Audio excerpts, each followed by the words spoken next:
नमस्ते, कैसे हैं आप सब लोग? ब्यूटीफुल सक्सेस स्टोरी लेकर के आई हूँ। इनके तो सेल्फ लव ने इनके एक्स पार्टनर को इनके सामने रोने के लिए मजबूर कर दिया। मतलब इन्होंने इतना तगड़ा वाला सेल्फ लव किया और ये मेरी बात समझ गए यार। अब अगर आप बात समझ करके कर लेते हो ना, तो सचमुच में वो चीज़ आपके लिए इतना ब्यूटीफुल और पावरफुल तरीके से काम करती है ना, पर वही होता है ना कि उस चीज़ को करने का जज़्बा हम इकट्ठा नहीं कर पाते बहुत बार। Hey Shambhavi ma'am, I just wanted to share my success story. मेरे एक्स को मैं रोते हुए अपनी लाइफ में वापस मैनिफेस्ट कर चुकी हूँ। अब वो मुझे अपनी लाइफ में नहीं चाहिए, लेकिन मैनिफेस्टेशन ज़रूर कंप्लीट हो गया है। बहुत ज़्यादा ही अब्यूज़िव इंसान वो हो गया था, इतना ज़्यादा टॉक्सिक हो गया था, जाते-जाते तो उसने ऐसी कोई चीज़ ही नहीं थी जो छोड़ी हो। और मेरी सेल्फ रिस्पेक्ट तो इस रिश्ते को बचाने के चक्कर में गिरनी थी, गिर ही चुकी थी। मैंने आपके वीडियोज़ देखे और एक बात समझ में आई कि ऐसा भी क्या किसी को प्यार करना कि अपनी ही इज़्ज़त अपनी ही नज़रों में ना हो। हमारी रो-रो करके इतनी हालत ख़राब हो जाए कि मुझे माइग्रेन हो गया था, मेरा बीपी का प्रॉब्लम हो गया था, मैं अब डिप्रेशन की टैबलेट लेने लगी थी। लेकिन सेल्फ लव से मेरी ये सारी ही चीज़ें दूर होने लगी। मैंने अपने आप को सँभाला और अब अपने आप से प्यार करना शुरू किया। उस इंसान को पीछे-पीछे भाग करके उसका पीछा करना मैंने बंद कर दिया। मैं उसको इतने कॉल्स करती थी, वो पलट के अगर कभी जवाब भी दे देता था 20-25 कॉल के बाद में, तो इतना रूडली बोलता था कि ऐसे लगता था कि हाय मैंने क्यों कॉल कर दिया। मैं कॉल करने के बाद अपने ही आप को थप्पड़ मारती थी और रोती थी और पछताती थी कि मैंने इसको क्यों कॉल कर दिया। वो मुझे यही बोलता था, मेरे पीछे ही पड़ी रहेगी क्या? तेरी लाइफ में तेरी खुद की कोई औकात नहीं है ना, इसीलिए एक लड़के के बस पीछे ही पड़ गई है। रिश्ता ना हो गया, मेरी तो जान का जंजाल बन गया। ऐसी-ऐसी बातें वो बोलने लगा था। मैं रो-रो करके उसको समझाती थी कि ऐसा नहीं है, मैं तुमसे बहुत प्यार करती हूँ, तुम्हारा टाइम, तुम्हारी अटेंशन माँगती हूँ। प्लीज़ मुझे इस तरह से इग्नोर मत किया करो। वो बोलता था इग्नोर ही होगी अब तो पूरी ज़िंदगी और मेरे साथ रहना है तो रह, नहीं रहना तो मत रह क्योंकि मैं तो एक ना एक दिन तुझे निकाल कर के फेंक ही दूँगा। ये सब सुनते-सुनते मेरी सेल्फ रिस्पेक्ट इतनी ख़त्म हो चुकी थी कि मैंने 6 महीने तक उसके सामने गिड़गिड़ा करके उसके प्यार, उसकी अटेंशन और इग्नोर ना करने की भीख ही माँगी है। जिसके लिए आप वीडियो में हर चीज़ को मना करते हो, वो सब मैंने किया है। उसको स्टॉक किया है, उसके पीछे पड़ी रही हूँ, उसके लिए सब कुछ करने की कोशिश की है, लेकिन फाइनल रिज़ल्ट यही हुआ कि 6 साल के बाद में वो इंसान को अब मैं इतनी ज़्यादा बुरी लगने लगी क्योंकि अब हमारे रिश्ते के अंदर वो चार्म नहीं रह गया था, हनीमून पीरियड ख़त्म हो चुका था। हनीमून पीरियड तो ख़ैर बहुत पहले ही ख़त्म हो चुका था, लेकिन ये रिश्ता किसी तरीके से मेरी वजह से घसीटा जा रहा था। अब मैंने अपने आप को पॉज़िटिव किया और अपने लिए खड़ी हुई। उसी दिन मैंने उसके सब नंबर, सारे फ़ोटो, हर एक चीज़ अपने फ़ोन के अंदर से हटा दी और अब मैंने डिसाइड किया कि अब मैं अपने लिए खड़ी होंगी और अपने लिए स्टैंड लूँगी। फिर मैंने अपने आप से प्यार करना शुरू किया। इसमें आपकी सेल्फ लव सीरीज़ ने मेरी बहुत मदद की है, जादू प्रैक्टिस ने मेरी बहुत मदद की है। मैं अब अपने आप को थोड़ा पॉज़िटिव फ़ील करने लगी थी। मैं अब अपनी केयर करने लगी थी। माइग्रेन की टैबलेट्स धीरे-धीरे कम होने लगी थीं और ये सब कुछ करते-करते मुझे 1 साल से ज़्यादा का टाइम शुरू हो गया। मैंने इसके बाद सोचा कि चलो पढ़ाई भी शुरू कर देते हैं। मैंने 1 साल का ड्रॉप लिया था क्योंकि कंडीशन ही नहीं थी कि मैं पढ़ सकूँ। फिर मैंने सोचा अब स्टार्ट करते हैं। फिर मैंने वो भी स्टार्ट कर दिया और सेल्फ लव करने की वजह से मैं निखरती ही जा रही थी। एक्सरसाइज़ करने की वजह से जो बॉडी पूरी तरीके से डाउन कर चुकी थी, अब वेट भी मेरा पुट ऑन होने लगा था। मैंने डिप्रेशन में ही 23 केजीज़ लूज़ किया था।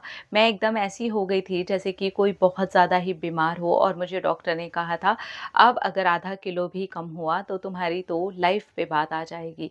मत करो क्योंकि ये तुम्हारी बॉडी के लिए सेफ़ नहीं है। और मेरी बॉडी के अंदर कोई कमी भी नहीं थी कि किस वजह से वेट कम हो रहा है। सारे चेकअप हो गए थे, पर वो डिप्रेशन था अंदर ही अंदर जो मुझे खाए जा रहा था। मेरी कोई सेल्फ रिस्पेक्ट नहीं थी मेरे रिश्ते में जो मुझे खाए जा रही थी। मैंने उस खाए जाने वाले रिश्ते रिश्ते को अब अपनी लाइफ में से निकाल दिया। और जैसे ही मैंने अपने ऊपर काम करना शुरू किया, मैंने बहुत पावरफुल महसूस करना शुरू किया। अभी एग्जैक्टली 23 केजीज़ वेट ही मैं पुट ऑन कर चुकी हूँ और अब मैं पॉजिटिव फील करती हूँ, अच्छा फ़ील करती हूँ, हर चीज़ मुझ पर सूट करती है। आपको मैं बताना चाहती हूँ, मेरा 2 गुना फेयर भी हुआ है कलर। ये भी बात मेरे लिए हैरानी की है। जब तक मैं रिलेशनशिप में थी, मेरा कलर और डाउन ही होता जा रहा था। अब मेरा कलर बिल्कुल वैसे हो गया है जैसा मेरी मम्मी बोलती है कि मैं पैदा हुई थी, वैसा था। मैं बिल्कुल फेयर हो गई हूँ और मैं एकदम खूबसूरत फ़ील करती हूँ और मेरे चेहरे पर बहुत ग्लो भी आ गया है। मैं बहुत ज़्यादा पॉज़िटिव इंसान हो गई हूँ और अब मैं अपनी पढ़ाई के ऊपर भी बहुत ध्यान देती हूँ। मेरे बहुत अच्छे फ्रेंड्स भी बन गए हैं और मैं अपनी मेंटल कंडीशन को पूरी तरह से ठीक कर चुकी हूँ। मैंने हर तरीके की दवाइयाँ खानी बंद कर दी हैं और मैं एक पॉज़िटिव और हैप्पी रहने वाली इंसान बन चुकी हूँ। अब आपको बताती हूँ कि क्या हुआ।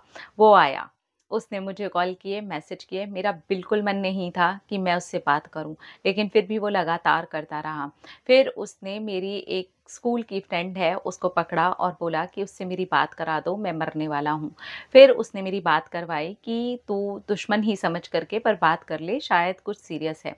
फिर वो बहुत रोया, उसने बोला, मैं बहुत पछता रहा हूँ, मैं तुम्हारे बिना नहीं रह सकता। मैंने उसको बोला, अब मैं चाहती हूँ तुम आराम से अपनी लाइफ को जियो, मेरे मन में अब तुम्हारे लिए कुछ भी नहीं है, न नफ़रत है, न दुःख है।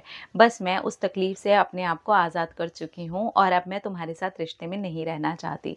वो बहुत रोया, वो आज भी रोता है, वो बहुत ज़्यादा रोता है।